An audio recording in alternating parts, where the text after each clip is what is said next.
അന്നോണ്ടാരല്ല ഞാൻ ഇന്ത്യക്കാരന്റെ ജുബന്റെ ഉള്ളിൽ നിന്ന് മുന്തിരി എടുക്കാൻ പറഞ്ഞേ. നല്ല കാര്യം ഉണ്ടായിരുന്നോ? അന്റെ ഒക്കെ പണിയല്ല നായേ, അണക്കൊക്കെ മാണ്ടിട്ടാ ഞാൻ മുന്തിരി എടുത്ത്.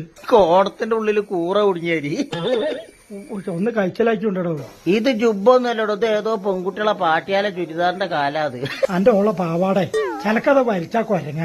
ഇതിന്റെ ഉള്ളിൽ കുടുങ്ങിയ ഇറങ്ങേറിങ്ങൊക്കെ അറിയാൻ എങ്ങനെ ഒന്ന് വലിച്ചെന്നാ നീ വലി വലി സുബാറ വന്നാ ഒന്ന് വലിച്ചെന്നാ വലിച്ചാ.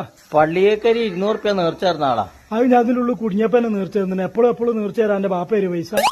ഈ മുന്തിരി ഒക്കെ പാടെ ഒറ്റക്ക് തിന്നയച്ചാട് വണ്ടി പാഞ്ഞ് കേറിയല്ല ജുബന്റെ ഉള്ളില് വാണക്ക്. എന്റെ ആടാ എന്ത് പണിയങ്ങ വരെ കാട്ടും. നിങ്ങളെ കൂട്ടത്തിലൊരാള് നായ്ക്കള് പോയി കൊടി പൊന്തിക്കണരി പോണ. എന്റെ തന്തന്റെ തല പോണരിയ നായേ. വല്ലാത്തൊരു കോള്. ഇത് വിളഞ്ഞീമേൽ ഈ ചൊട്ടിയരിയായി പോയാലോ പഠിച്ചോനെ. നീ തൊപ്പിക്കോടന്റെ വട്ടത്ത് കണ്ടാലും ഞാൻ ജാതി പരിപാടിക്കുണ്ടാവില്ല. പൊന്നാർ ചെങ്ങ ആരെങ്കിലും ഒന്ന് കഴിച്ചാലൊക്കെ കുറിപ്പളെ.